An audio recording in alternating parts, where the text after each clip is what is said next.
Chapter 19. Great as was Madame Odintsov's self-control, and superior as she was to every kind of prejudice, she felt awkward when she went into the dining room to dinner.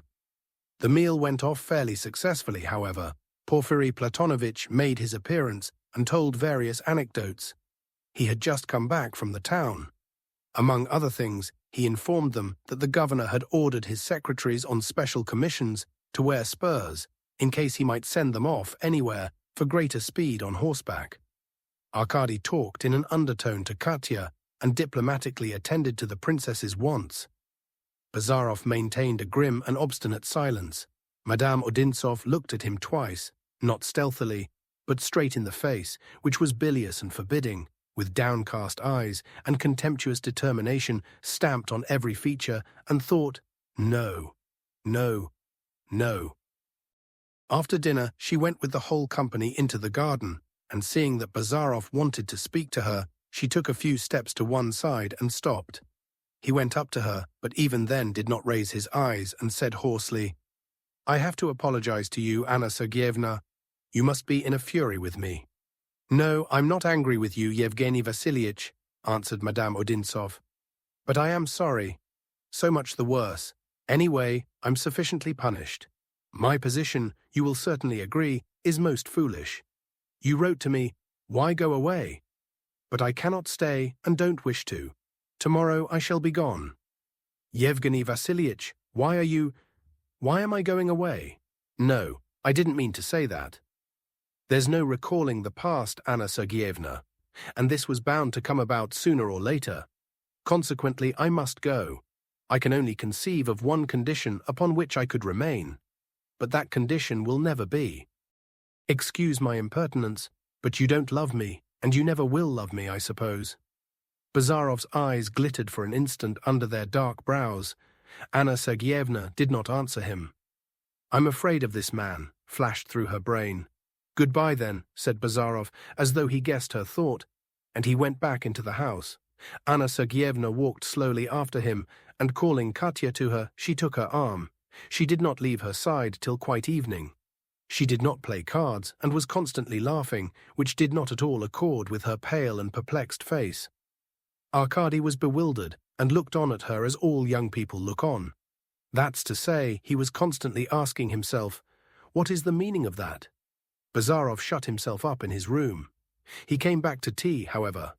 Anna Sergeyevna longed to say some friendly word to him, but she did not know how to address him.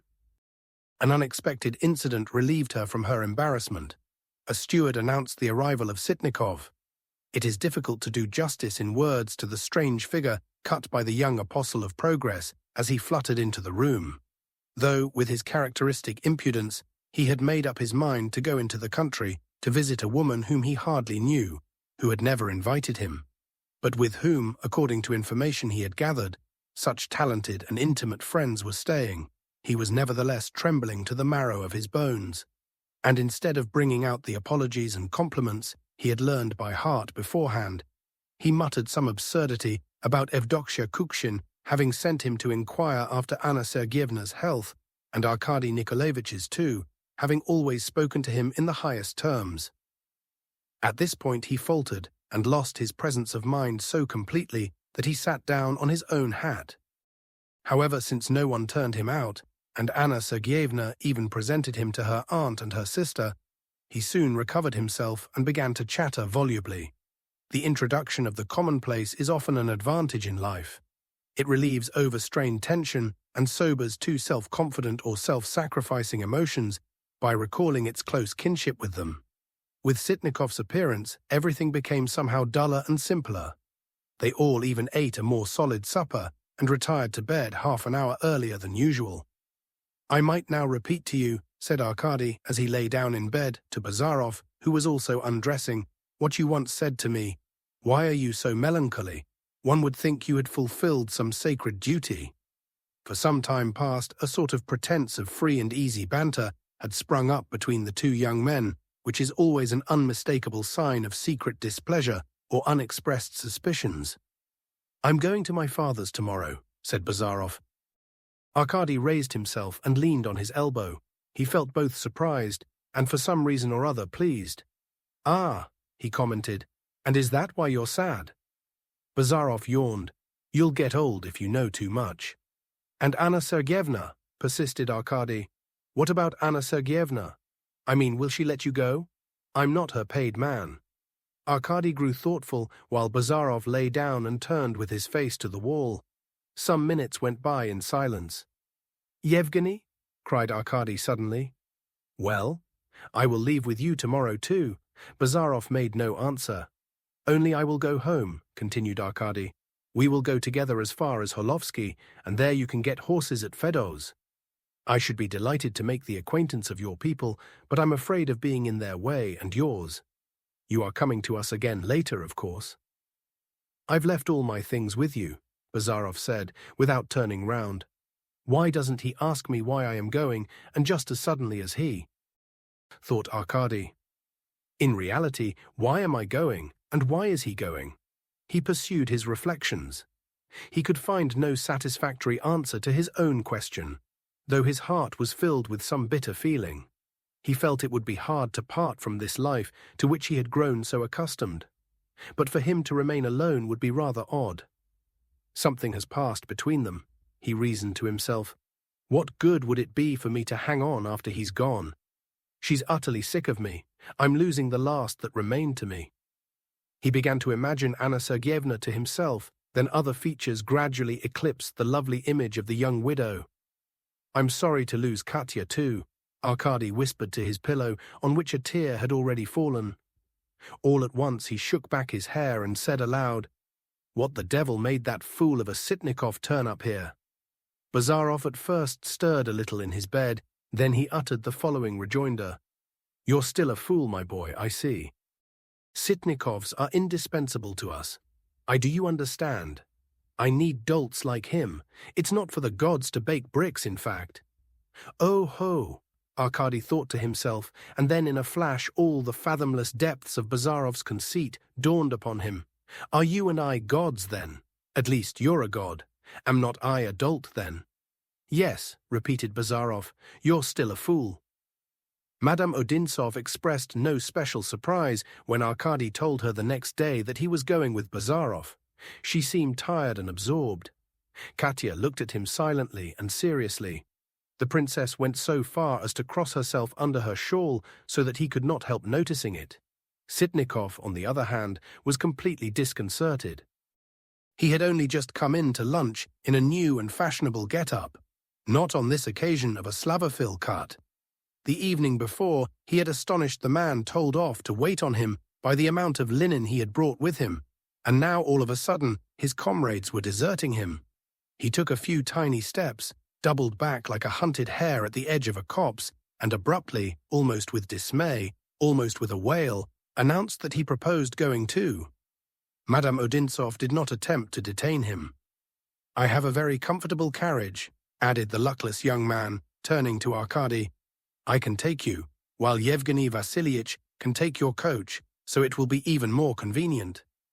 But really, it's not at all in your way, and it's a long way to my place. That's nothing, nothing. I've plenty of time. Besides, I have business in that direction. Gin selling? Asked Arkady, rather too contemptuously. But Sitnikov was reduced to such desperation that he did not even laugh as usual. I assure you, my carriage is exceedingly comfortable, he muttered, and there will be room for all. Don't wound Monsieur Sitnikov by a refusal, commented Anna Sergeyevna. Arkady glanced at her and bowed his head significantly. The visitors started off after lunch. As she said goodbye to Bazarov, Madame Odintsov held out her hand to him and said, We shall meet again, shan't we? As you command, answered Bazarov. In that case, we shall. Arkady was the first to descend the steps. He got into Sitnikov's carriage. A steward tucked him in respectfully, but he could have killed him with pleasure, or have burst into tears. Bazarov took his seat in the coach. When they reached Holovsky, Arkady waited till Fedor, the keeper of the posting station, had put in the horses, and going up to the coach, he said with his old smile to Bazarov, Yevgeny, take me with you. I want to come to you. Get in, Bazarov brought out through his teeth. Sitnikov, who had been walking to and fro round the wheels of his carriage, whistling briskly, could only gape when he heard these words. While Arkady coolly pulled his luggage out of the carriage, took his seat beside Bazarov, and bowing politely to his former fellow traveller, he called, "Whip up!" The coach rolled away and was soon out of sight. Sitnikov, utterly confused, looked at his coachman, but the latter was flicking his whip about the tail of the off-horse. Then Sitnikov jumped into the carriage and, growling at two passing peasants, "Put on your caps, idiots!" He drove to the town, where he arrived very late, and where, next day, at Madame Kukshin's, he dealt very severely with two disgusting stuck-up churls. When he was seated in the coach by Bazarov, Arkady pressed his hand warmly, and for a long while he said nothing. It seemed as though Bazarov understood and appreciated both the pressure and the silence. He had not slept all the previous night, and had not smoked, and had eaten scarcely anything for several days. His profile, already thinner, stood out darkly and sharply under his cap, which was pulled down to his eyebrows. "Well, brother," he said at last, "give us a cigarette. But look, I say, is my tongue yellow?" "Yes, it is," answered Arkady. "And the cigarette's tasteless, the machine's out of gear." "You look changed lately, certainly," observed Arkady. "It's nothing, we shall soon be all right. One thing's a bother. My mother's so tender-hearted. If you don't grow as round as a tub and eat 10 times a day, she's quite upset. My father's all right. He's known all sorts of ups and downs himself. No, I can't smoke," he added, and he flung the cigarette into the dust of the road. "Do you think it's 20 miles?" asked Arkady. "Yes, but ask this sage here." He indicated the peasant sitting on the box, a labourer of Fedot's. But the sage only answered, "Who's to know? Miles hereabout aren't measured," and went on swearing in an undertone at the shaft horse for kicking with her headpiece, that is, shaking with her head down. "Yes, yes," began Bazarov, "it's a lesson to you, my young friend, an instructive example. God knows what rot it is. Every man hangs on a thread, the abyss may open under his feet any minute, and yet he must go and invent all sorts of discomforts for himself, and spoil his life." "What are you alluding to?" asked Arkady. "I'm not alluding to anything. I'm saying straight out that we've both behaved like fools. What's the use of talking about it? Still, I've noticed in hospital practice, the man who's furious at his illness, he's sure to get over it." "I don't quite understand you," observed Arkady. "I should have thought you had nothing to complain of.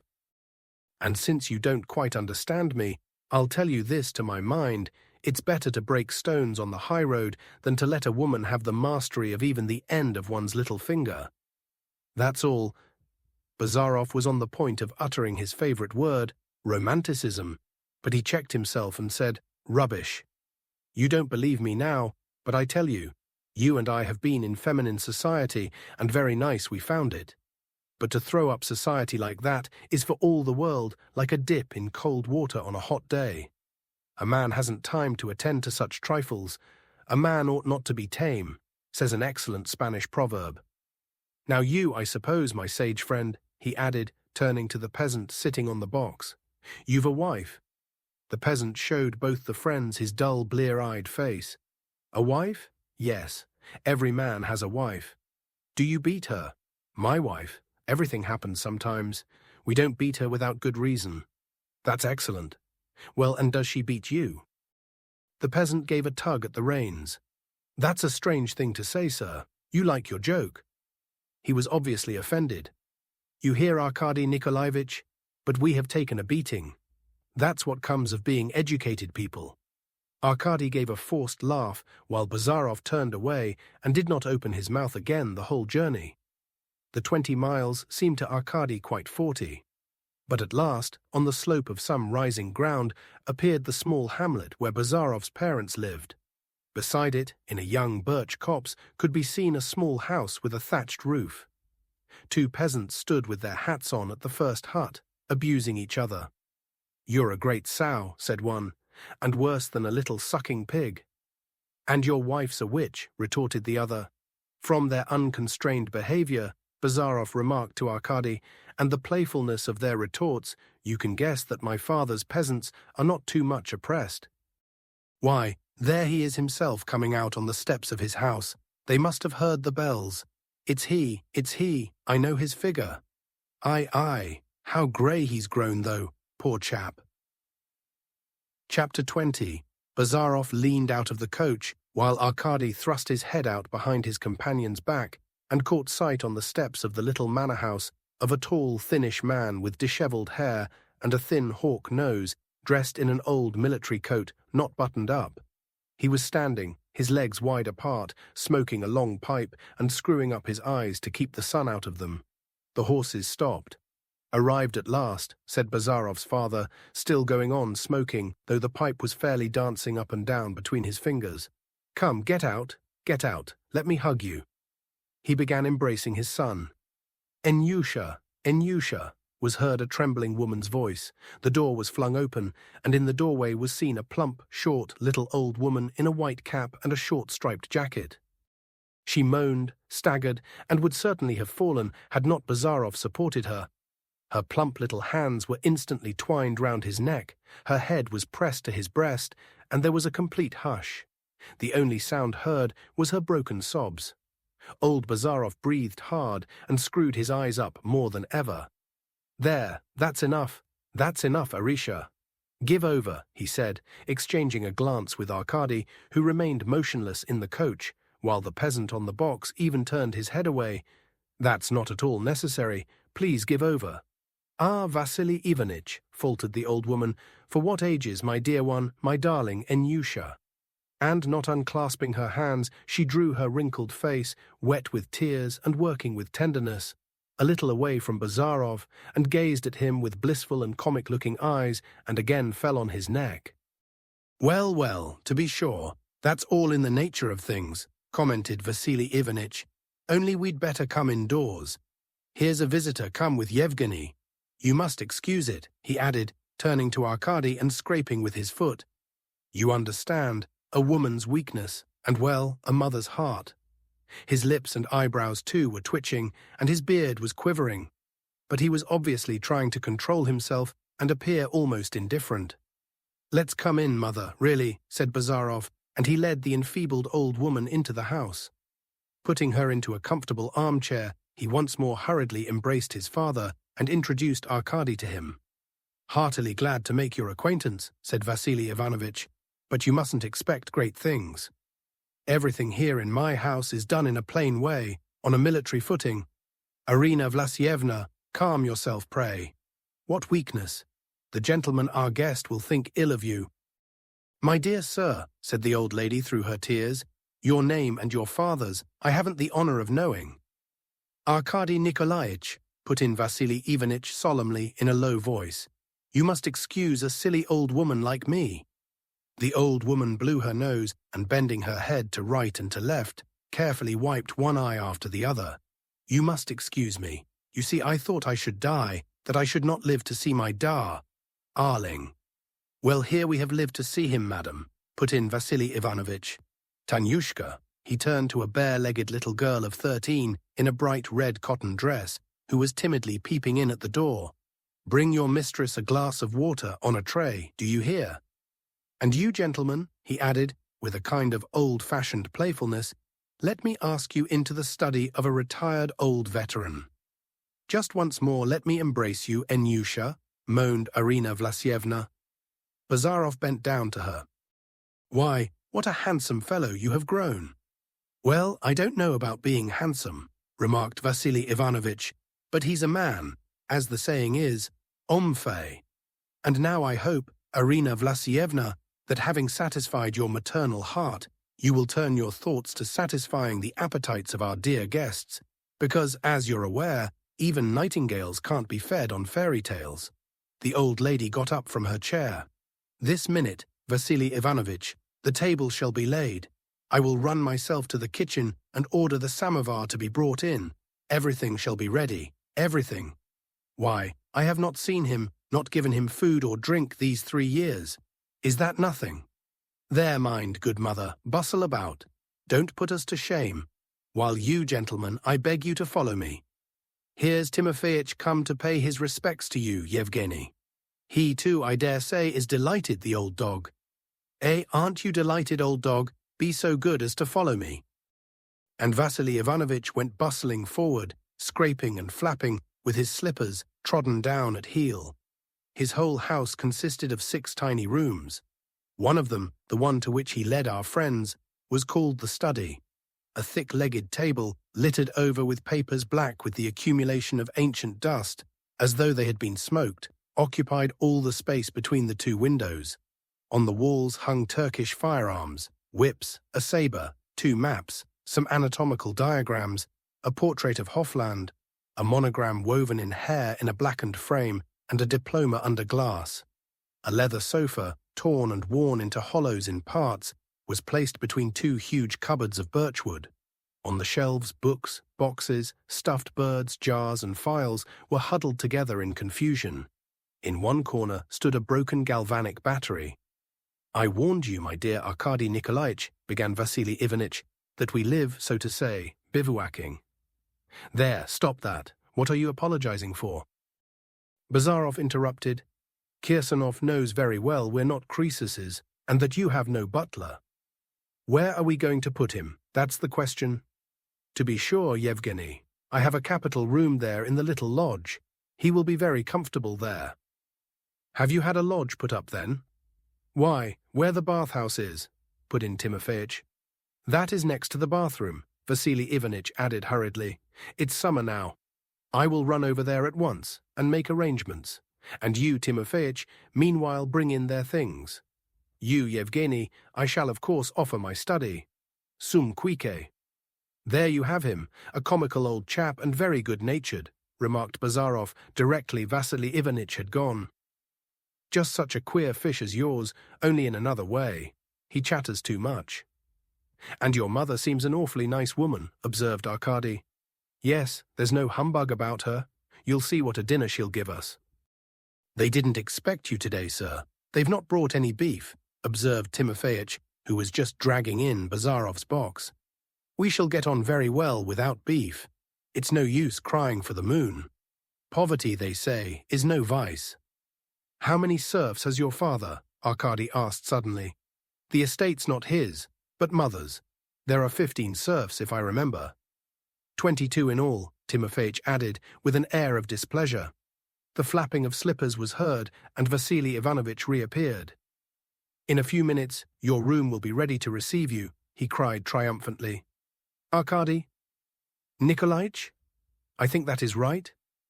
And here is your attendant," he added, indicating a short-cropped boy, who had come in with him in a blue full-skirted coat with ragged elbows and a pair of boots, which did not belong to him. "His name is Fedka. Again, I repeat, even though my son tells me not to, you mustn't expect great things. He knows how to fill a pipe, though. You smoke, of course."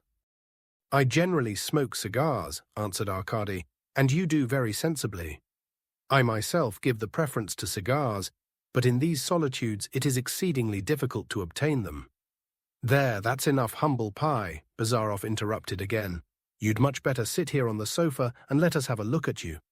Vasily Ivanovich laughed and sat down.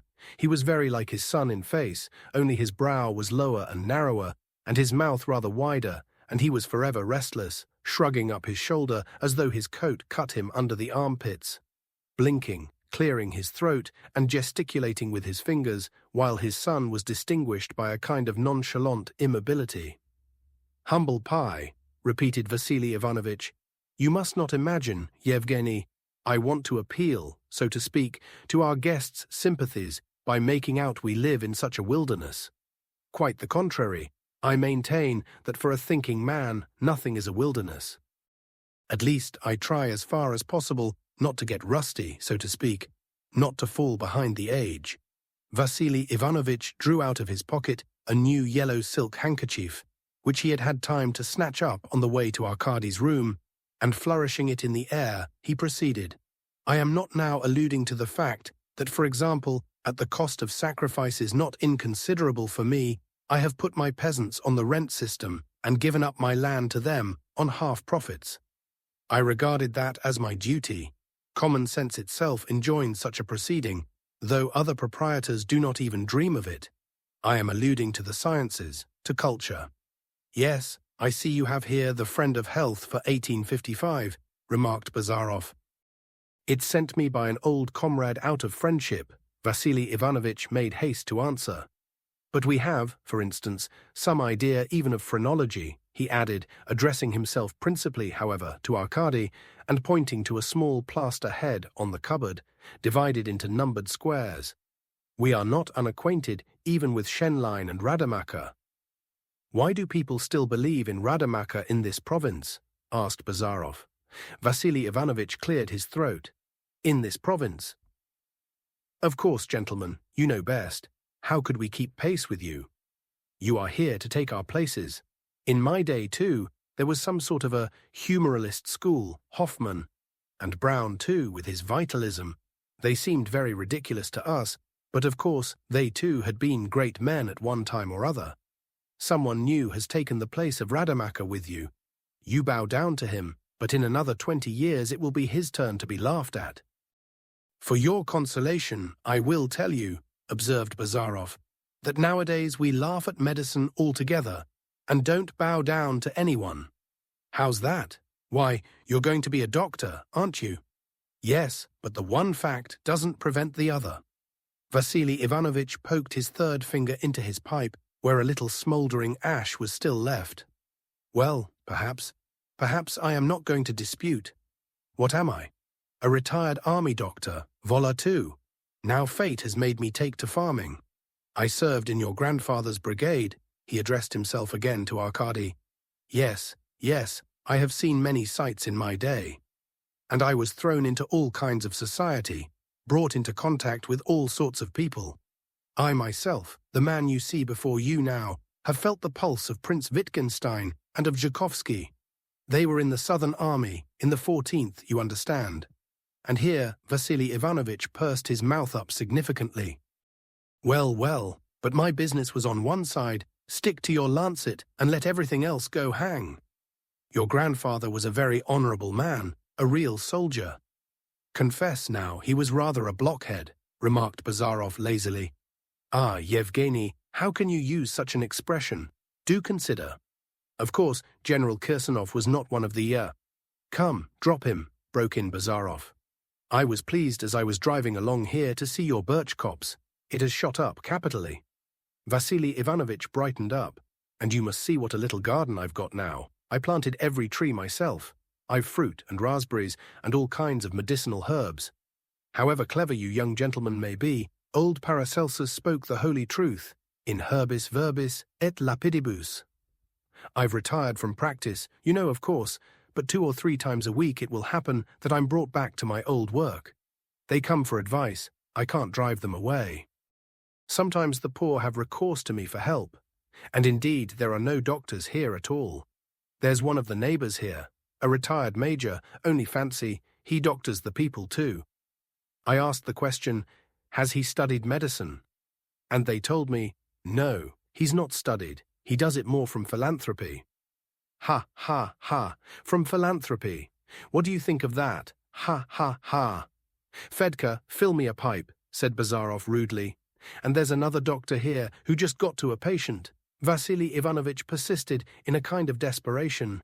When the patient had gone ad patres, the servant didn't let the doctor speak. You're no longer wanted, he told him. He hadn't expected this, got confused and asked, why, did your master hiccup before his death? Yes. Did he hiccup much? Yes. Ah, well, that's all right. And off he set back again. Ha, ha, ha. The old man was alone in his laughter. Arkady forced a smile on his face. Bazarov simply stretched. The conversation went on in this way for about an hour. Arkady had time to go to his room, which turned out to be the anteroom attached to the bathroom, but was very snug and clean. At last, Tanyusha came in and announced that dinner was ready. Vasily Ivanovich was the first to get up. Come, gentlemen, you must be magnanimous and pardon me if I've bored you. I dare say my good wife will give you more satisfaction. The dinner, though prepared in haste, turned out to be very good, even abundant, only the wine was not quite up to the mark. It was almost black sherry, bought by Timofeich in the town at a well-known merchant's, and had a faint coppery resinous taste, and the flies were a great nuisance. On ordinary days, a serf boy used to keep driving them away with a large green branch. But on this occasion, Vasily Ivanovich had sent him away through dread of the criticism of the younger generation. Irina Vlasievna had had time to dress. She had put on a high cap with silk ribbons and a pale blue flowered shawl. She broke down again directly she caught sight of her Enyusha. But her husband had no need to admonish her. She made haste to wipe away her tears herself for fear of spotting her shawl. Only the young men ate anything. The master and mistress of the house had dined long ago. Fedka waited at table, obviously encumbered by having boots on for the first time. He was assisted by a woman of a masculine cast of face and one eye, by name Anfisushka, who performed the duties of housekeeper, poultry woman, and laundress. Vasily Ivanovich walked up and down during the whole of dinner, and with a perfectly happy, positively beatific countenance, talked about the serious anxiety he felt at Napoleon's policy and the intricacy of the Italian question. Irina Vlasievna took no notice of Arkady. She did not press him to eat, leaning her round face, to which the full cherry-coloured lips and the little moles on the cheeks and over the eyebrows gave a very simple, good-natured expression on her little closed fist. She did not take her eyes off her son, and kept constantly sighing. She was dying to know for how long he had come, but she was afraid to ask him. What if he says for 2 days, she thought, and her heart sank. After the roast, Vasily Ivanovich disappeared for an instant and returned with an opened half bottle of champagne. "Here," he cried, "though we do live in the wilds, we have something to make merry with on festive occasions." He filled 3 champagne glasses and a little wine glass, proposed the health of our inestimable guests, and at once tossed off his glass in military fashion, while he made Irina Vlasievna drink her wine glass to the last drop. When the time came in due course for preserves, Arkady, who could not bear anything sweet, thought it his duty, however, to taste 4 different kinds which had been freshly made, all the more as Bazarov flatly refused them and began at once smoking a cigarette. Then tea came on the scene with cream, butter, and cracknels. Then Vasily Ivanovich took them all into the garden to admire the beauty of the evening. As they passed a garden seat, he whispered to Arkady, "At this spot I love to meditate as I watch the sunset. It suits a recluse like me. And there, a little farther off, I have planted some of the trees beloved of Horace." "What trees?" asked Bazarov, overhearing. "Oh, acacias." Bazarov began to yawn. "I imagine it's time our travellers were in the arms of Morpheus," observed Vasily Ivanovich. "That is, it's time for bed," Bazarov put in. "That's a correct idea. It is time, certainly." As he said good-night to his mother, he kissed her on the forehead, while she embraced him, and stealthily behind his back, she gave him her blessing 3 times. Vasily Ivanovich conducted Arkady to his room and wished him as refreshing repose as I enjoyed at your happy years. And Arkady did, as a fact, sleep excellently in his bathhouse. There was a smell of mint in it, and 2 crickets behind the stove rivaled each other in their drowsy chirping.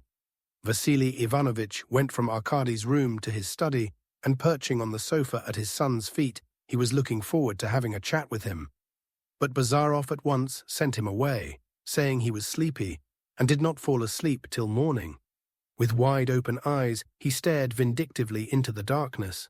The memories of childhood had no power over him, and besides, he had not yet had time to get rid of the impression of his recent bitter emotions. Irina Vlasievna first prayed to her heart's content. Then she had a long conversation with Anfisushka, who stood stock-still before her mistress and, fixing her solitary eye upon her, communicated in a mysterious whisper all her observations and conjectures in regard to Yevgeny Vasilievich. The old lady's head was giddy with happiness and wine and tobacco smoke. Her husband tried to talk to her, but with a wave of his hand gave it up in despair. Irina Vlasievna was a genuine Russian gentlewoman of the olden times. She ought to have lived 2 centuries before, in the old Moscow days. She was very devout and emotional. She believed in fortune-telling, charms, dreams, and omens of every possible kind. She believed in the prophecies of crazy people, in house spirits, in wood spirits, in unlucky meetings, in the evil eye, in popular remedies. She ate specially prepared salt on Holy Thursday, and believed that the end of the world was at hand. She believed that if on Easter Sunday the lights did not go out at Vespers, then there would be a good crop of buckwheat, and that a mushroom will not grow after it has been looked on by the eye of man. She believed that the devil likes to be where there is water, and that every Jew has a blood-stained patch on his breast. She was afraid of mice, of snakes, of frogs, of sparrows, of leeches, of thunder, of cold water, of draughts, of horses, of goats, of red-haired people, and black cats, and she regarded crickets and dogs as unclean beasts. She never ate veal, doves, crayfishes, cheese, asparagus, artichokes, hares, nor watermelon. It's because a cut watermelon suggested the head of John the Baptist, and of oysters she could not speak without a shudder. She was fond of eating and fasted rigidly. She slept 10 hours out of the 24 and never went to bed at all if Vasily Ivanovitch had so much as a headache. She had never read a single book except Alexis or The Cottage in the Forest. She wrote one, or at the most 2 letters in a year, but was great in housewifery, preserving and jam-making, though with her own hands she never touched a thing, and was generally disinclined to move from her place. Irina Vlasievna was very kind-hearted, and in her way not at all stupid. She knew that the world is divided into masters whose duty it is to command, and simple folk whose duty it is to serve them, and so she felt no repugnance to civility and prostrations to the ground. But she treated those in subjection to her kindly and gently, never let a single beggar go away empty-handed, and never spoke ill of anyone, though she was fond of gossip. In her youth she had been pretty, had played the clavichord, and spoken French a little. But in the course of many years' wanderings with her husband, whom she had married against her will, she had grown stout and forgotten music and French. Her son she loved and feared unutterably. She had given up the management of the property to Vasily Ivanovitch, and now did not interfere in anything.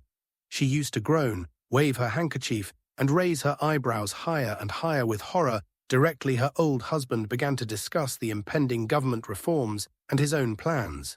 She was apprehensive and constantly expecting some great misfortune, and began to weep directly she remembered anything sorrowful. Such women are not common nowadays. God knows whether we ought to rejoice. Chapter 21. On getting up, Arkady opened the window, and the first object that met his view was Vasily Ivanovitch. In an oriental dressing gown, girt round the waist with a pocket handkerchief, he was industriously digging in his garden. He perceived his young visitor, and leaning on his spade, he called, "The best of health to you. How have you slept?" "Capitally," answered Arkady. "Here am I, as you see, like some Cincinnatus, marking out a bed for late turnips. The time has come now, and thank God for it. When everyone ought to obtain his sustenance with his own hands, it's useless to reckon on others. One must labor oneself, and it turns out that Jean-Jacques Rousseau is right. Half an hour ago, my dear young gentleman, you might have seen me in a totally different position. One peasant woman who complained of looseness, that's how they express it, but in our language, dysentery, how can I express it best? I administered opium, and for another I extracted a tooth. I proposed an anesthetic to her, but she would not consent. All that I do gratis an amateur. I'm used to it, though. You see, I'm a plebeian, homo novus, not one of the old stock, not like my spouse. Wouldn't you like to come this way into the shade to breathe the morning freshness a little before tea?" Arkady went out to him. "Welcome once again," said Vasily Ivanovitch, raising his hand in a military salute to the greasy skull-cap which covered his head. "You, I know, are accustomed to luxury, to amusements, but even the great ones of this world do not disdain to spend a brief space under a cottage roof." "Good heavens," protested Arkady, "as though I were one of the great ones of this world. And I'm not accustomed to luxury." Pardon me," rejoined Vasily Ivanovitch with a polite simper. "Though I am laid on the shelf now, I have knocked about the world too. I can tell a bird by its flight. I am something of a psychologist too in my own way, and a physiognomist. If I had not, I will venture to say, been endowed with that gift, I should have come to grief long ago. I should have stood no chance, a poor man like me. I tell you without flattery, I am sincerely delighted at the friendship I observe between you and my son." I have just seen him. He got up as he usually does. No doubt you are aware of it. Very early, and went a ramble about the neighborhood. Permit me to inquire. Have you known my son long? Since last winter. Indeed. And permit me to question you further. But hadn't we better sit down? Permit me, as a father, to ask without reserve, what is your opinion of my Yevgeny? Your son is one of the most remarkable men I have ever met, Arkady answered emphatically. Vasily Ivanovitch's eyes suddenly grew round, and his cheeks were suffused with a faint flush. The spade fell out of his hand. And so you expect, he began. I'm convinced, Arkady put in, that your son has a great future before him, that he will do honor to your name. I've been certain of that ever since I first met him. How was that? Vasily Ivanovitch articulated with an effort. His wide mouth was relaxed in a triumphant smile which would not leave it. Would you like me to tell you how we met? Yes. And all together. Arkady began to tell his tale and to talk of Bazarov with even greater warmth, even greater enthusiasm than he had done on the evening when he danced a mazurka with Madame Odintsov. Vasily Ivanovitch listened and listened, blinked and rolled his handkerchief up into a ball in both his hands, cleared his throat, ruffled up his hair, and at last could stand it no longer. He bent down to Arkady and kissed him on his shoulder. You have made me perfectly happy, he said, never ceasing to smile. I ought to tell you, I idolize my son. My old wife I won't speak of. We all know what mothers are, but I dare not show my feelings before him because he doesn't like it. He is averse to every kind of demonstration of feeling. Many people even find fault with him for such firmness of character, and regard it as a proof of pride or lack of feeling. But men like him ought not to be judged by the common standard, ought they?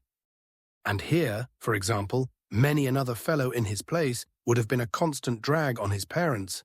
But he, would you believe it, has never from the day he was born taken a farthing more than he could help. That's God's truth. He is a disinterested, honest man, observed Arkady. Exactly so. He is disinterested. And I don't only idolize him, Arkady Nikolaich, I am proud of him. And the height of my ambition is that someday there will be the following lines in his biography. The son of a simple army doctor, who was, however, capable of divining his greatness betimes, and spared nothing for his education. The old man's voice broke. Arkady pressed his hand. What do you think? Inquired Vasily Ivanovitch after a short silence. Will it be in the career of medicine that he will attain the celebrity you anticipate for him? Of course, not in medicine, though even in that department he will be one of the leading scientific men. In what then, Arkady Nikolaich? It would be hard to say now, but he will be famous. He will be famous, repeated the old man, and he sank into a reverie. Arina Vlasyevna sent me to call you in to tea, announced Anfisushka, coming by with an immense dish of ripe raspberries. Vasily Ivanovitch started. And will there be cooled cream for the raspberries? Yes. Cold now, mind. Don't stand on ceremony, Arkady Nikolaich. Take some more. How is it Yevgeny doesn't come? I'm here, was heard Bazarov's voice from Arkady's room. Vasily Ivanovitch turned round quickly. Aha, you wanted to pay a visit to your friend, but you were too late, amice, and we have already had a long conversation with him. Now we must go into tea. Mother summons us. By the way, I want to have a little talk with you. What about? There's a peasant here. He's suffering from icterus. You mean jaundice? Yes, a chronic and very obstinate case of icterus. I have prescribed him centaury and saint. John's wort, ordered him to eat carrots, given him soda, but all that's merely palliative measures. We want some more decided treatment. Though you do laugh at medicine, I am certain you can give me practical advice. But we will talk of that later. Now come in to tea. Vasily Ivanovitch jumped up briskly from the garden seat and hummed from Robert le Diable, the rule we set ourselves, to live for pleasure. Singular vitality, observed Bazarov, going away from the window. It was midday. The sun was burning hot behind a thin veil of unbroken whitish clouds. Everything was hushed. There was no sound but the cocks crowing irritably at one another in the village, producing in everyone who heard them a strange sense of drowsiness and ennui, and somewhere, high up in a treetop, the incessant plaintive cheep of a young hawk.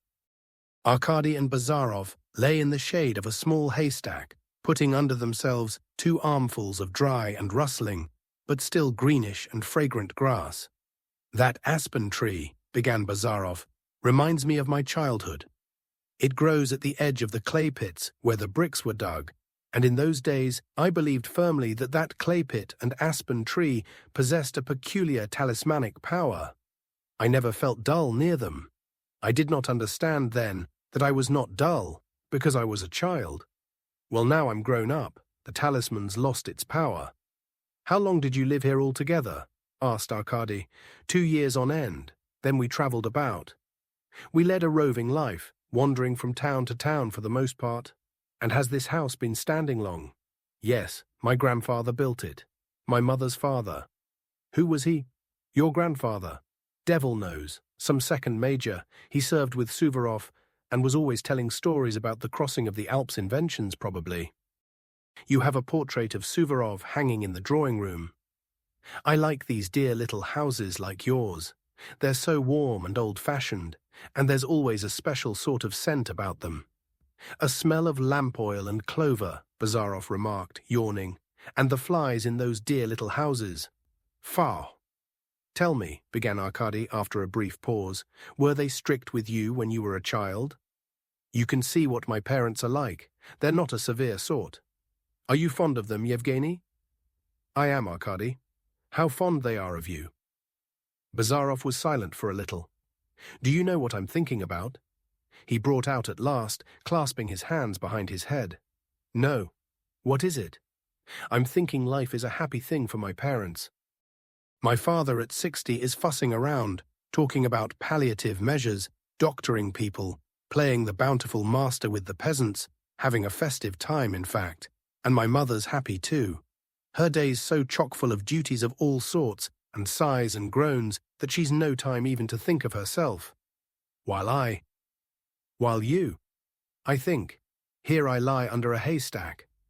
The tiny space I occupy is so infinitely small in comparison with the rest of space, in which I am not, and which has nothing to do with me, and the period of time in which it is my lot to live is so petty beside the eternity in which I have not been and shall not be.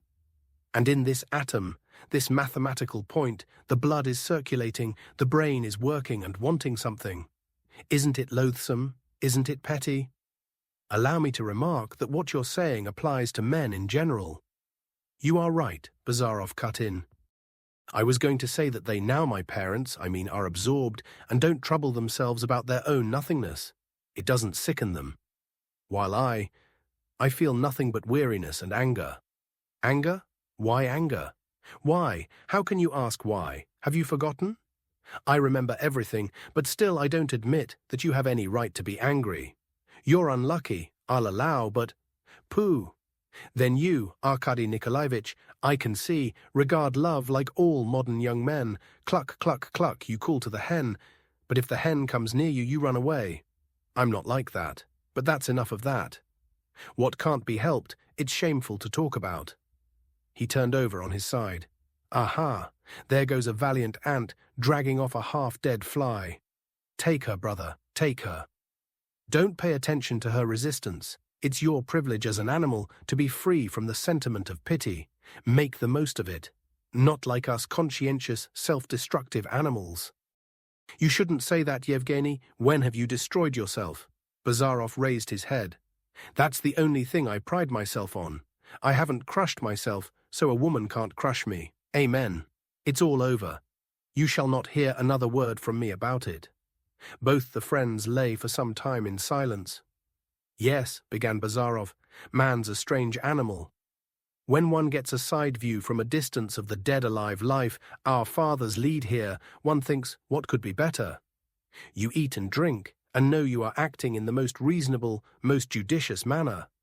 But if not, you're devoured by ennui. One wants to have to do with people, if only to abuse them. One ought so to order one's life that every moment in it should be of significance. Arkady affirmed reflectively. I dare say. What's of significance is sweet, however mistaken. One could make up one's mind to what's insignificant even.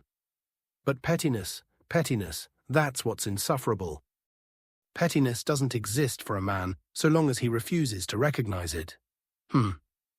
What you've just said is a commonplace reversed. What? What do you mean by that term? I'll tell you, saying, for instance, that education is beneficial, that's a commonplace. But to say that education is injurious, that's a commonplace turned upside down. There's more style about it, so to say, but in reality it's one and the same. And the truth is, where? Which side?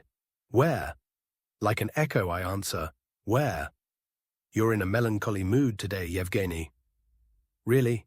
The sun must have softened my brain, I suppose, and I can't stand so many raspberries either. In that case, a nap's not a bad thing, observed Arkady. Certainly, only don't look at me. Every man's face is stupid when he's asleep. But isn't it all the same to you what people think of you? I don't know what to say to you. A real man ought not to care. A real man is one whom it's no use thinking about, whom one must either obey or hate. It's funny. I don't hate anybody, observed Arkady after a moment's thought, and I hate so many. You are a soft-hearted, mawkish creature. How could you hate anyone? You're timid. You don't rely on yourself much. And you, interrupted Arkady, do you expect much of yourself? Have you a high opinion of yourself? Bazarov paused. When I meet a man who can hold his own beside me, he said, dwelling on every syllable, then I'll change my opinion of myself. Yes, hatred. You said, for instance, today as we passed our bailiff Philip's cottage, it's the one that's so nice and clean. Well, you said, Russia will come to perfection when the poorest peasant has a house like that, and every one of us ought to work to bring it about. And I felt such a hatred for this poorest peasant, this Philip or Sidor, for whom I'm to be ready to jump out of my skin, and who won't even thank me for it. And why should he thank me? Why, suppose he does live in a clean house, while the nettles are growing out of me. Well, what do I gain by it? Hush, Yevgeny. If one listened to you today, one would be driven to agreeing with those who reproach us for want of principles. You talk like your uncle. There are no general principles. You've not made out that even yet. There are feelings. Everything depends on them. How so? Why, I, for instance, take up a negative attitude by virtue of my sensations. I like to deny my brain's made on that plan, and that's all about it. Why do I like chemistry? Why do you like apples? By virtue of our sensations. It's all the same thing. Deeper than that, men will never penetrate. Not everyone will tell you that, and in fact, I shan't tell you so another time. What? And is honesty a matter of the senses? I should rather think so. Yevgeny, Arkady was beginning in a dejected voice. Well? What? Isn't it to your taste? Broke in Bazarov. No, brother. If you've made up your mind to mow down everything, don't spare your own legs. But we've talked enough metaphysics. Nature breathes the silence of sleep, said Pushkin. He never said anything of the sort, protested Arkady. Well, if he didn't, as a poet he might have and ought to have said it. By the way, he must have been a military man. Pushkin never was a military man. Why, on every page of him there's to arms, for Russia's honor. Why, what stories you invent. I declare it's positive calumny. Calumny? That's a mighty matter. What a word he's found to frighten me with. Whatever charge you make against a man, you may be certain he deserves 20 times worse than that in reality. We had better go to sleep, said Arkady in a tone of vexation. With the greatest pleasure, answered Bazarov. But neither of them slept. A feeling almost of hostility had come over both the young men. 5 minutes later, they opened their eyes and glanced at one another in silence. Look, said Arkady suddenly, a dry maple leaf has come off and is falling to the earth. Its movement is exactly like a butterfly's flight. Isn't it strange? Gloom and decay, like brightness and life. Oh, my friend, Arkady Nikolaich, cried Bazarov, one thing I entreat of you, no fine talk. I talk as best I can. And I declare it's perfect despotism. An idea came into my head. Why shouldn't I utter it? Yes, And why shouldn't I utter my ideas? I think that fine talk's positively indecent. And what is decent? Abuse? Ha, ha. You really do intend, I see, to walk in your uncle's footsteps. How pleased that worthy imbecile would have been if he had heard you. What did you call Pavel Petrovitch? I called him, very justly, an imbecile. But this is unbearable, cried Arkady. Aha, family feelings spoke there, Bazarov commented coolly. I've noticed how obstinately it sticks to people. A man's ready to give up everything and break with every prejudice. But to admit that his brother, for instance, who steals handkerchiefs, is a thief, that's too much for him. And when one comes to think of it, my brother, mine and no genius, that's an idea no one can swallow. It was a simple sense of justice spoke in me, and not in the least family feeling, retorted Arkady passionately. But since that's a sense you don't understand, since you haven't that sensation, you can't judge of it. In other words, Arkady Kirsanov is too exalted for my comprehension. I bow down before him and say no more. Don't, please, Yevgeny. We shall really quarrel at last. Ah, Arkady, do me a kindness. I entreat you, let us quarrel for once in earnest. But then perhaps we should end by fighting, put in Bazarov. Well? Here, on the hay, in these idyllic surroundings, far from the world and the eyes of men, it wouldn't matter. But you'd be no match for me. I'll have you by the throat in a minute. Bazarov spread out his long, cruel fingers. Arkady turned round and prepared, as though in jest, to resist. But his friend's face struck him as so vindictive, there was such menace in grim earnest in the smile that distorted his lips, and in his glittering eyes that he felt instinctively afraid. Ah, so this is where you have got to. The voice of Vasily Ivanovitch was heard saying at that instant, and the old army doctor appeared before the young men, garbed in a homemade linen pea-jacket, with a straw hat, also homemade, on his head. I've been looking everywhere for you. Well, you've picked out a capital place, and you're excellently employed. Lying on the earth, gazing up to heaven. Do you know there's a special significance in that? I never gaze up to heaven, except when I want to sneeze, growled Bazarov, and turning to Arkady, he added in an undertone, Pity he interrupted us. Come, hush, whispered Arkady, and he secretly squeezed his friend's hand. But no friendship can long stand such shocks. I look at you, my youthful friends, Vasily Ivanovitch was saying meantime, shaking his head and leaning his folded arms on a rather cunningly bent stick of his own carving, with a Turk's figure for a top. I look and I cannot refrain from admiration.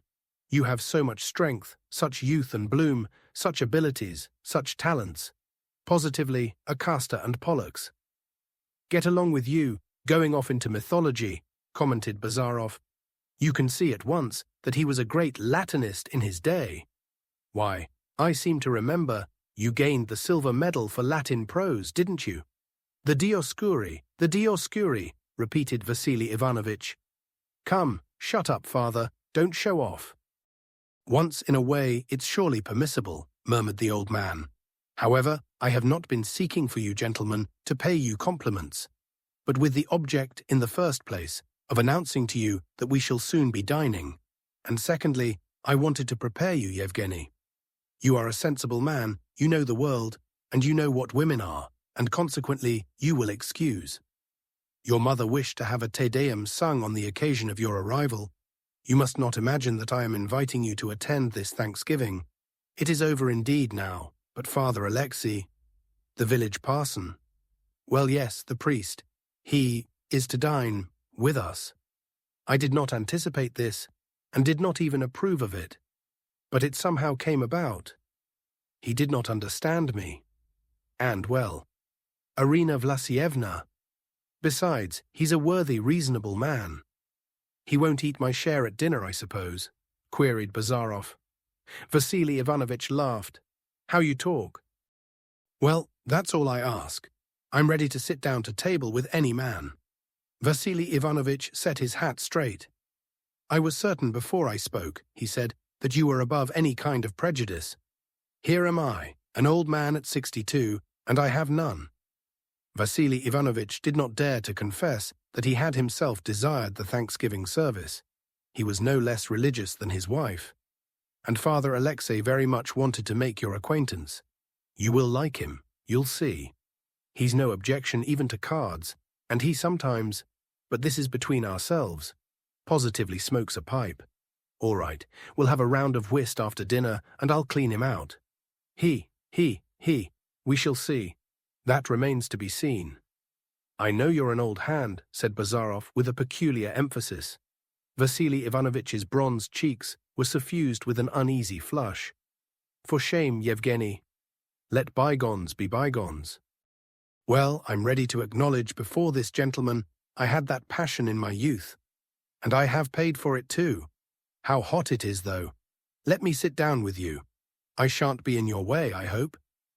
Oh, not at all, answered Arkady. Vasily Ivanovitch lowered himself sighing into the hay. Your present quarters remind me, my dear sirs, he began, of my military bivouacking existence. The ambulance halts somewhere like this under a haystack, and even for that we were thankful. He sighed. I had many experiences in my life. For example, if you will allow me, I will tell you a curious episode of the plague in Bessarabia. For which you got the Vladimir Cross, put in Bazarov. We know. By the way, why is it you're not wearing it?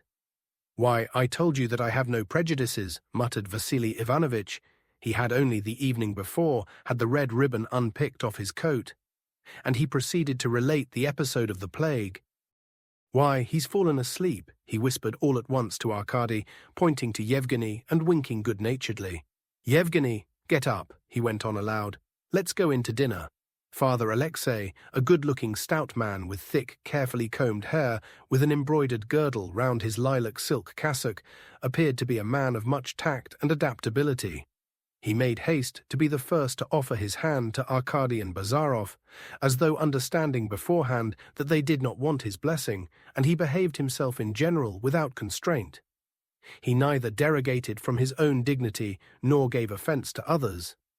He vouchsafed a passing smile at the seminary Latin and stood up for his bishop, drank 2 small glasses of wine but refused a third, accepted a cigar from Arkady but did not proceed to smoke it, saying he would take it home with him. The only thing not quite agreeable about him was a way he had of constantly raising his hand with care and deliberation to catch the flies on his face, sometimes succeeding in smashing them.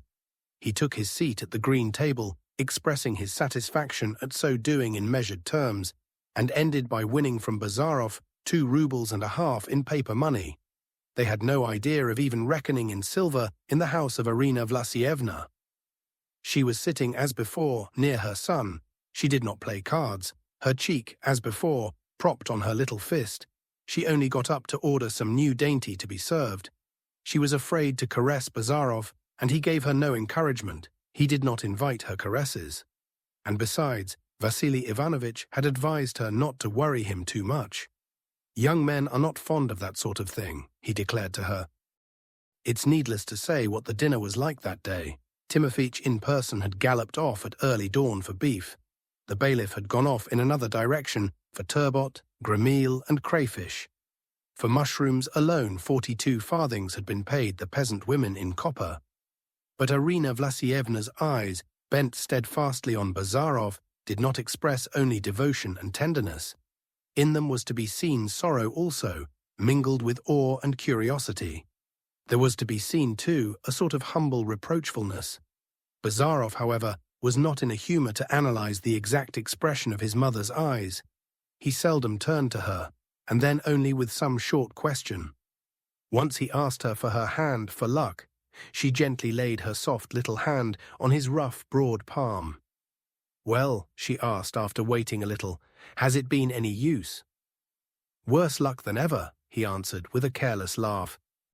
"He plays too rashly," pronounced Father Alexei, as it were compassionately, and he stroked his beard. "Napoleon's rule, good father, Napoleon's rule," put in Vasily Ivanovitch, leading an ace. "It brought him to St. Helena, though," observed Father Alexei as he trumped the ace. "Wouldn't you like some currant tea, Enyusha?" inquired Irina Vlasievna. Bazarov merely shrugged his shoulders. "No," he said to Arkady the next day. "I'm off from here tomorrow. I'm bored. I want to work, but I can't work here. I will come to your place again. I've left all my apparatus there too.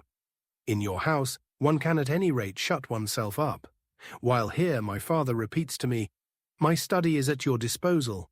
Nobody shall interfere with you. And all the time he himself is never a yard away. And I'm ashamed somehow to shut myself away from him. It's the same thing too with mother. I hear her sighing the other side of the wall, and if one goes into her, one's nothing to say to her. She will be very much grieved, observed Arkady, and so will he. I shall come back again to them. When? Why, when on my way to Petersburg. I feel sorry for your mother particularly. Why's that? Has she won your heart with strawberries or what? Arkady dropped his eyes. You don't understand your mother, Yevgeny. She's not only a very good woman, she's very clever, really. This morning she talked to me for half an hour, and so sensibly, interestingly. I suppose she was expatiating upon me all the while. We didn't talk only about you. Perhaps lookers-on see most. If a woman can keep up half an hour's conversation, it's always a hopeful sign. But I'm going all the same. It won't be very easy for you to break it to them. They are always making plans for what we are to do in a fortnight's time. No, it won't be easy. Some demon drove me to tease my father today. He had one of his rent-paying peasants flogged the other day, and quite right too. Yes, you needn't look at me in such horror. He did quite right, because he's an awful thief and drunkard. Only my father had no idea that I, as they say, was cognizant of the facts. He was greatly perturbed, and now I shall have to upset him more than ever. Never mind, never say die, he'll get over it. Bazarov said, never mind. But the whole day passed before he could make up his mind to inform Vasily Ivanovich of his intentions. At last, when he was just saying good-night to him in the study, he observed with a feigned yawn, "Oh, I was almost forgetting to tell you. Send to Fedot's for our horses tomorrow." Vasily Ivanovich was dumbfounded. "Is Mr. Kirsanov leaving us then?" "Yes, and I'm going with him." Vasily Ivanovich positively reeled. "You are going?" "Yes, I must. Make the arrangements about the horses, please." "Very good," faltered the old man. "To Fedot's, very good. Only, how is it? I must go to stay with him for a little time. I will come back again later." "Ah, for a little time. Very good." Vasily Ivanovich drew out his handkerchief and, blowing his nose, doubled up almost to the ground. "Well, everything shall be done. I had thought you were to be with us. A little longer. 3 days. After 3 years, it's rather little, Yevgeny. But I tell you, I'm coming back directly. It's necessary for me to go." "Necessary. Well, duty before everything, so the horses shall be in readiness." "Very good.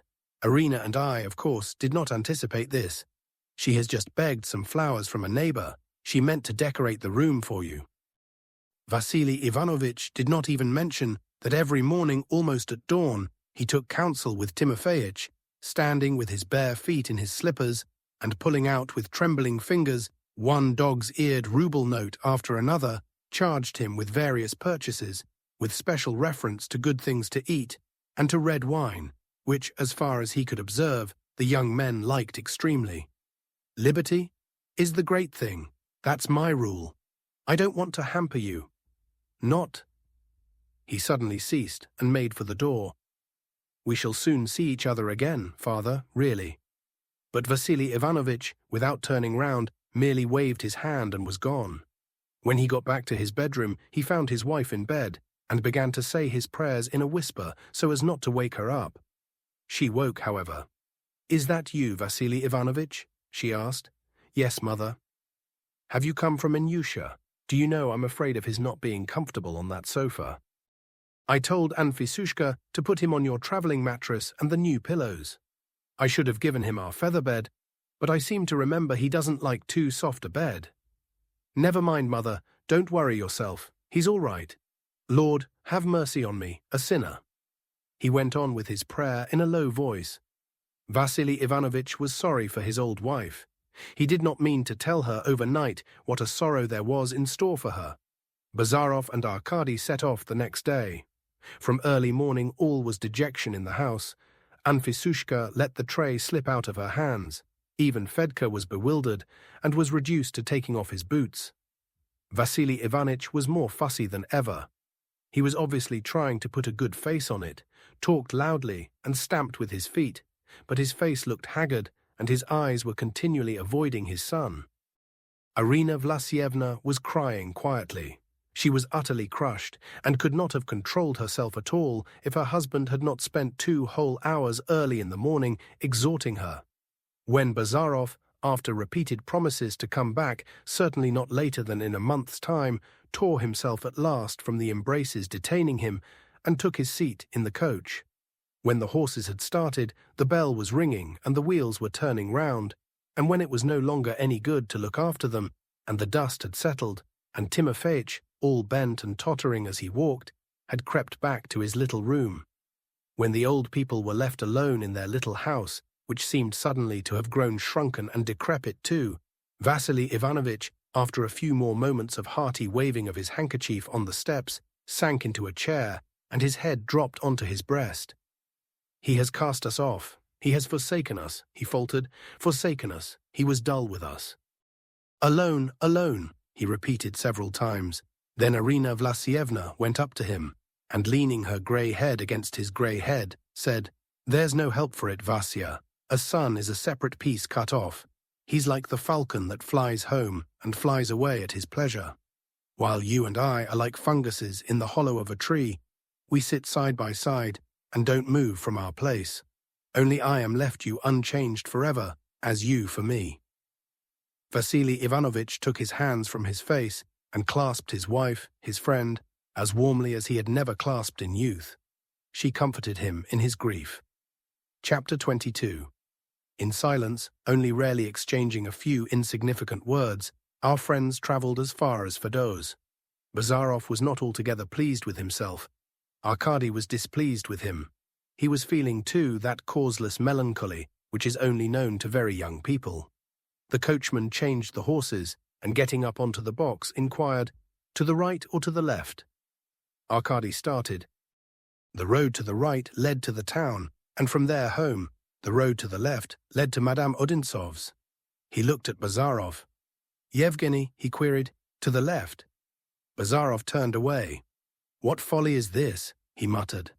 "I know it's folly," answered Arkady. "But what does that matter? It's not the first time." Bazarov pulled his cap down over his brows. "As you choose," he said at last. "Turn to the left," shouted Arkady. The coach rolled away in the direction of Nikolskoye. But having resolved on the folly, the friends were even more obstinately silent than before and seemed positively ill-humoured. Directly the steward met them on the steps of Madame Odintsov's house, the friends could perceive that they had acted injudiciously in giving way so suddenly to a passing impulse. They were obviously not expected. They sat rather a long while, looking rather foolish in the drawing-room. Madame Odintsov came in to them at last. She greeted them with her customary politeness, but was surprised at their hasty return, and, so far as could be judged from the deliberation of her gestures and words, she was not overpleased at it. They made haste to announce that they had only called on their road and must go on farther to the town within 4 hours. She confined herself to a light exclamation, begged Arkady to remember her to his father, and sent for her aunt. The princess appeared very sleepy, which gave her wrinkled old face an even more ill-natured expression. Katya was not well. She did not leave her room. Arkady suddenly realized that he was at least as anxious to see Katya as Anna Sergeyevna herself. The 4 hours were spent in insignificant discussion of one thing and another. Anna Sergeyevna both listened and spoke without a smile. It was only quite at parting that her former friendliness seemed, as it were, to revive. "I have an attack of spleen just now," she said, "but you must not pay attention to that, and come again. I say this to both of you, before long." Both Bazarov and Arkady responded with a silent bow, took their seats in the coach, and without stopping again anywhere, went straight home to Mariino, where they arrived safely on the evening of the following day. During the whole course of the journey, neither one nor the other even mentioned the name of Madame Odintsov. Bazarov, in particular, scarcely opened his mouth, and kept staring in a side direction away from the road with a kind of exasperated intensity. At Mariino, everyone was exceedingly delighted to see them. The prolonged absence of his son had begun to make Nikolai Petrovich uneasy. He uttered a cry of joy and bounced about on the sofa, dangling his legs, when Fenichka ran to him with sparkling eyes and informed him of the arrival of the young gentleman. Even Pavel Petrovich was conscious of some degree of agreeable excitement and smiled condescendingly as he shook hands with the returned wanderers. Questions followed. Arkady talked most, especially at supper, which was prolonged long after midnight. Nikolai Petrovich ordered up some bottles of porter, which had only just been sent from Moscow, and partook of the festive beverage till his cheeks were crimson, and he kept laughing in a half-childish, half-nervous little chuckle. Even the servants were infected by the general gaiety. Dunyasha ran up and down like one possessed, and was continually slamming doors, while Pyotr was, at 3 o'clock in the morning, still attempting to strum a Cossack waltz on the guitar. The strings gave forth a sweet and plaintive sound in the still air, but with the exception of a small preliminary flourish, nothing came of the cultured valet's efforts. Nature had given him no more musical talent than all the rest of the world. But meanwhile, things were not going over harmoniously at Mariino, and poor Nikolai Petrovich was having a bad time of it. Difficulties on the farm sprang up every day, senseless, distressing difficulties. The troubles with the hired laborers had become insupportable. Some asked for their wages to be settled or for an increase of wages, while others made off with the wages they had received in advance. The horses fell sick. The harness fell to pieces as though it were burnt. The work was carelessly done. A threshing machine that had been ordered from Moscow turned out to be useless from its great weight. Another was ruined the first time it was used. Half the cattle sheds were burnt down through an old blind woman on the farm going in windy weather with a burning brand to fumigate her cow. The old woman, it is true, maintained that the whole mischief could be traced to the master's plan of introducing newfangled cheeses and milk products. The overseer suddenly turned lazy and began to grow fat, as every Russian grows fat when he gets a snug berth. When he caught sight of Nikolai Petrovich in the distance, he would fling a stick at a passing pig or threaten a half-naked urchin to show his zeal, but the rest of the time he was generally asleep. The peasants who had been put on the rent system did not bring their money at the time due and stole the forest timber. Almost every night the keepers caught peasants' horses in the meadows of the farm, and sometimes forcibly bore them off.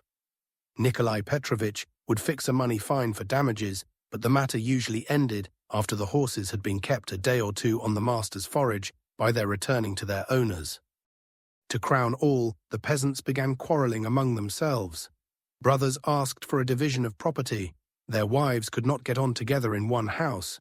All of a sudden, the squabble, as though at a given signal, came to a head, and at once the whole village came running to the counting-house steps, crawling to the master, often drunken and with battered face, demanding justice and judgment. Then arose an uproar and clamour, the shrill wailing of the women mixed with the curses of the men. Then one had to examine the contending parties and shout oneself hoarse, knowing all the while that one could never anyway arrive at a just decision. There were not hands enough for the harvest. A neighbouring small owner, with the most benevolent countenance, contracted to supply him with reapers for a commission of 2 rubles an acre, and cheated him in the most shameless fashion. His peasant women demanded unheard-of sums, and the corn meanwhile went to waste.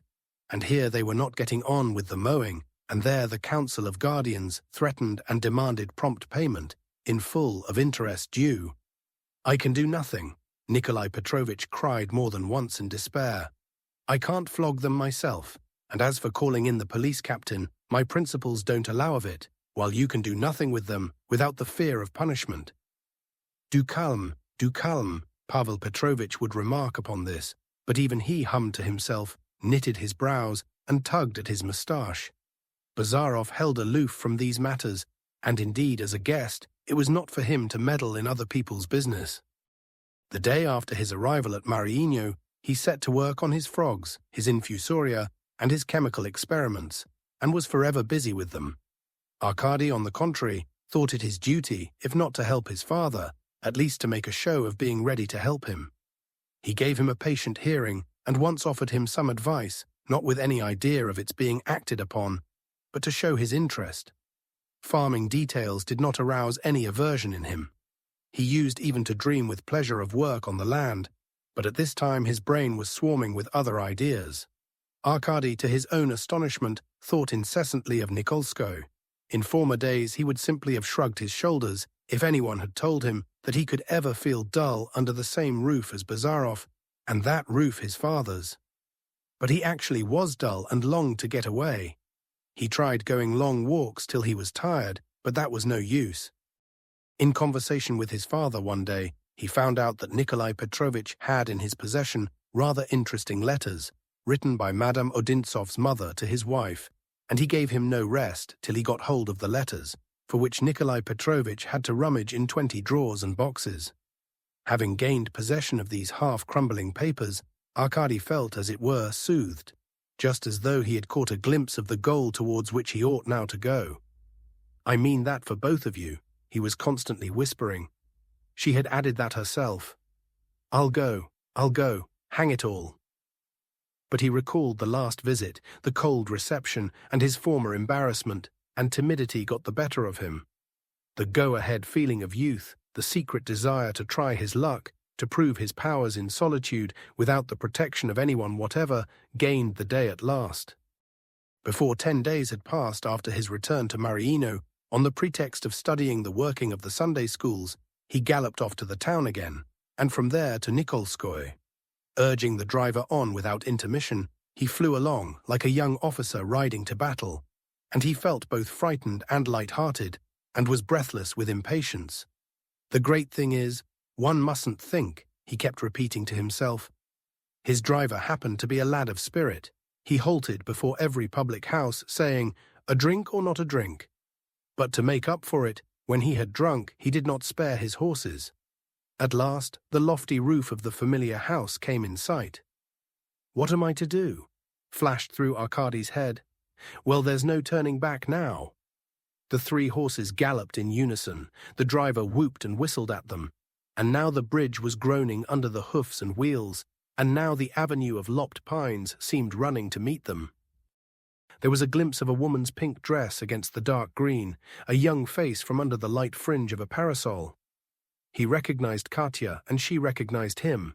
Arkady told the driver to stop the galloping horses, leaped out of the carriage, and went up to her. "It's you," she cried, gradually flushing all over. "Let us go to my sister. She's here in the garden. She will be pleased to see you." Katya led Arkady into the garden. His meeting with her struck him as a particularly happy omen. He was delighted to see her, as though she were of his own kindred. Everything had happened so splendidly, no steward, no formal announcement.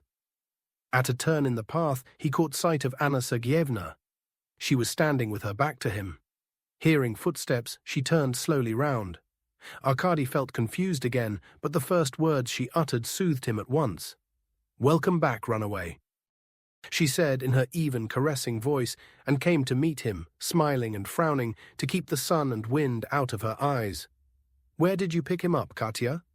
"I have brought you something, Anna Sergeyevna," he began, "which you certainly don't expect." "You have brought yourself. That's better than anything." Chapter 23, having seen Arkady off with ironical compassion, and given him to understand that he was not in the least deceived as to the real object of his journey, Bazarov shut himself up in complete solitude. He was overtaken by a fever for work. He did not dispute now with Pavel Petrovitch, especially as the latter assumed an excessively aristocratic demeanor in his presence and expressed his opinions more in inarticulate sounds than in words. Only on one occasion, Pavel Petrovitch fell into a controversy with the nihilist on the subject of the question, then much discussed, of the rights of the nobles of the Baltic province. But suddenly he stopped of his own accord, remarking with chilly politeness, "However, we cannot understand one another. I, at least, have not the honor of understanding you." "I should think not," cried Bazarov. "A man's capable of understanding anything, how the ether vibrates and what's going on in the sun. But how any other man can blow his nose differently from him, that he's incapable of understanding. What, is that an epigram? observed Pavel Petrovich inquiringly, and he walked away. However, he sometimes asked permission to be present at Bazarov's experiments, and once even placed his perfumed face, washed with the very best soap, near the microscope to see how a transparent infusoria swallowed a green speck, and busily munched it with two very rapid sort of clappers which were in its throat. Nikolai Petrovich visited Bazarov much oftener than his brother. He would have come every day, as he expressed it, to study, if his worries on the farm had not taken off his attention. He did not hinder the young man in his scientific researches. He used to sit down somewhere in a corner of the room and look on attentively, occasionally permitting himself a discreet question. During dinner and supper time, he used to try to turn the conversation upon physics, geology, or chemistry, seeing that all other topics, even agriculture, to say nothing of politics, might lead, if not to collisions, at least to mutual unpleasantness. Nikolai Petrovich surmised that his brother's dislike for Bazarov was no less. An unimportant incident among many others confirmed his surmises.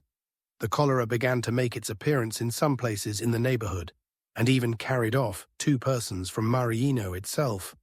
In the night, Pavel Petrovich happened to have rather severe symptoms.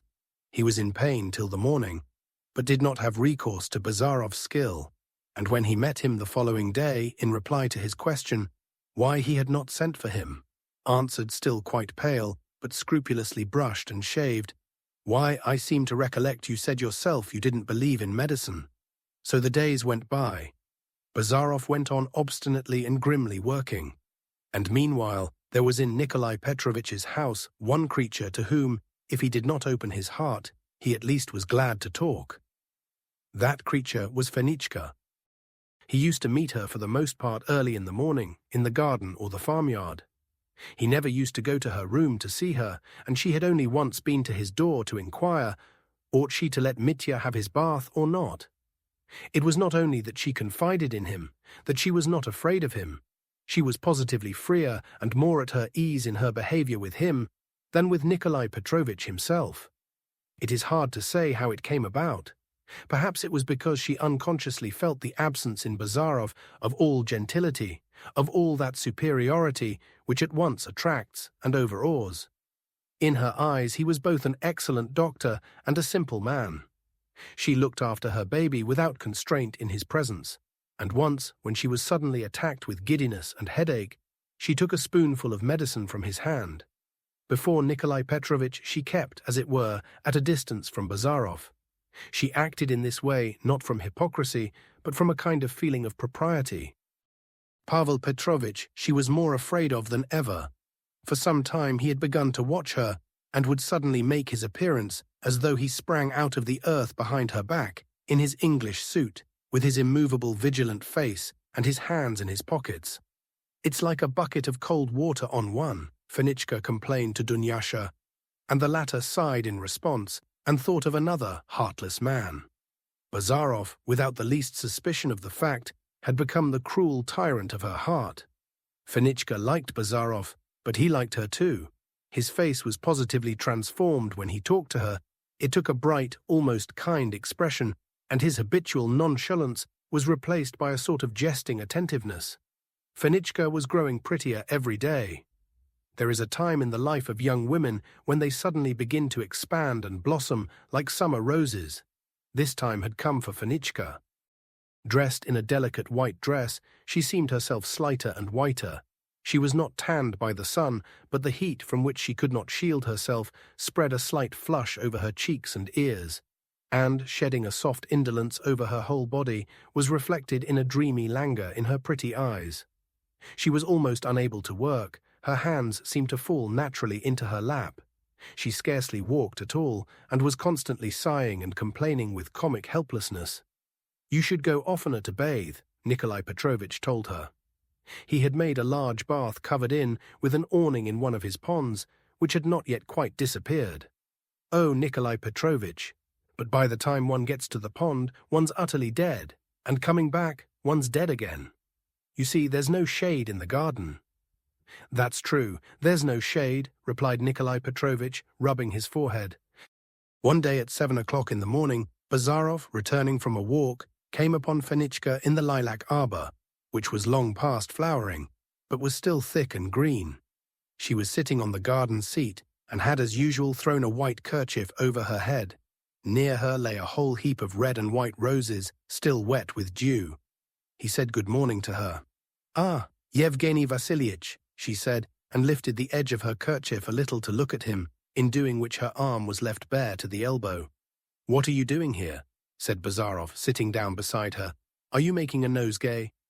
"Yes, for the table at lunch. Nikolai Petrovitch likes it. But it's a long while yet to lunchtime. What a heap of flowers." "I gathered them now, for it will be hot then, and one can't go out. One can only just breathe now. I feel quite weak with the heat. I'm really afraid whether I'm not going to be ill." "What an idea! Let me feel your pulse." Bazarov took her hand, felt for the evenly beating pulse, but did not even begin to count its throbs.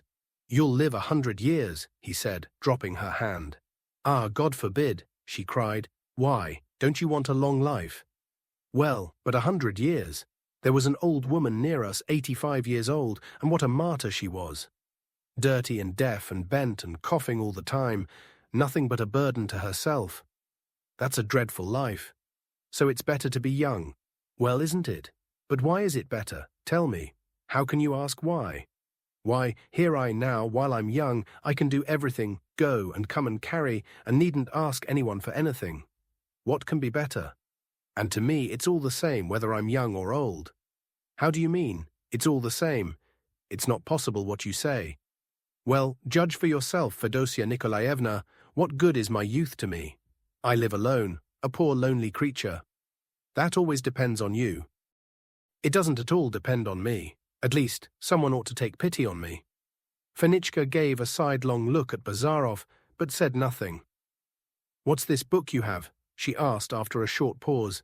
That's a scientific book, very difficult." "And are you still studying? And don't you find it dull? You know everything already, I should say." "It seems not everything. You try to read a little." "But I don't understand anything here. Is it Russian?" asked Fenichka, taking the heavily bound book in both hands. "How thick it is." "Yes, it's Russian. All the same, I shan't understand anything." "Well, I didn't give it you for you to understand it. I wanted to look at you while you were reading. When you read, the end of your little nose moves so nicely." Fenichka, who had set to work to spell out in a low voice the article on creosote she had chanced upon, laughed and threw down the book. It slipped from the seat onto the ground. "Nonsense." "I like it too when you laugh," observed Bazarov. "I like it when you talk. It's just like a little brook babbling." Fenichka turned her head away. "What a person you are to talk," she commented, picking the flowers over with her finger. "And how can you care to listen to me? You have talked with such clever ladies." "Ah, Fedosia Nikolaevna, believe me, all the clever ladies in the world are not worth your little elbow." "Come, there's another invention," murmured Fenichka, clasping her hands. Bazarov picked the book up from the ground. "That's a medical book. Why do you throw it away?" "Medical," repeated Fenichka, and she turned to him again. "Do you know, ever since you gave me those drops, do you remember? Mitya has slept so well. I really can't think how to thank you. You are so good, really." "But you have to pay doctors," observed Bazarov with a smile. "Doctors, you know yourself, are grasping people." Fenichka raised her eyes, which seemed still darker from the whitish reflection cast on the upper part of her face, and looked at Bazarov. She did not know whether he was joking or not. "If you please, we shall be delighted." "I must ask Nikolai Petrovitch." "Why, do you think I want money?" Bazarov interposed. "No, I don't want money from you." "What then?" asked Fenichka. "What?" repeated Bazarov. "Guess. A likely person I am to guess." "Well, I will tell you. I want one of those roses." Fenichka laughed again, and even clapped her hands, so amusing Bazarov's request seemed to her. She laughed, and at the same time felt flattered. Bazarov was looking intently at her. "By all means," she said at last, and bending down to the seat, she began picking over the roses. "Which will you have, a red one or a white one?" "Red, and not too large." She sat up again. "Here, take it," she said, but at once drew back her outstretched hand and biting her lips, looked towards the entrance of the arbor, then listened. "What is it?" asked Bazarov. "Nikolai Petrovich?" "No. Mr. Kirsanov has gone to the fields. Besides, I'm not afraid of him." "But Pavel Petrovich?" "I fancied—" "What?" "I fancied he was coming here." "No. It was no one. Take it." Fenichka gave Bazarov the rose. "On what grounds are you afraid of Pavel Petrovich?" "He always scares me. And I know you don't like him. Do you remember you always used to quarrel with him? I don't know what your quarrel was about, but I can see you turn him about like this and like that." Fenichka showed with her hands how, in her opinion, Bazarov turned Pavel Petrovich about. Bazarov smiled. "But if he gave me a beating," he asked, "would you stand up for me?" "How could I stand up for you? But no one will get the better of you." "Do you think so?" "But I know a hand which could overcome me if it liked." "What hand?" "Why, don't you know really? Smell, how delicious this rose smells you gave me." Fenichka stretched her little neck forward and put her face close to the flower. The kerchief slipped from her head onto her shoulders. Her soft mass of dark, shining, slightly ruffled hair was visible. "Wait a minute, I want to smell it with you," said Bazarov. He bent down and kissed her vigorously on her parted lips. She pushed him back with both her hands on his breast, but pushed feebly, and he was able to renew and prolong his kiss. A dry cough was heard behind the lilac bushes. Fenichka instantly moved away to the other end of the seat. Pavel Petrovich showed himself, made a slight bow, and saying with a sort of malicious mournfulness, "You are here," he retreated. Fenichka at once gathered up all her roses and went out of the arbor. "It was wrong of you, Yevgeny Vassilievich," she whispered as she went. There was a note of genuine reproach in her whisper. Bazarov remembered another recent scene, and he felt both shame and contemptuous annoyance, but he shook his head directly, ironically congratulated himself on his final assumption of the part of the gay Lothario, and went off to his own room. Pavel Petrovich went out of the garden and made his way with deliberate steps to the copse. He stayed there rather a long while, and when he returned to lunch, Nikolai Petrovich inquired anxiously whether he were quite well. His face looked so gloomy. "You know, I sometimes suffer with my liver," Pavel Petrovich answered tranquilly.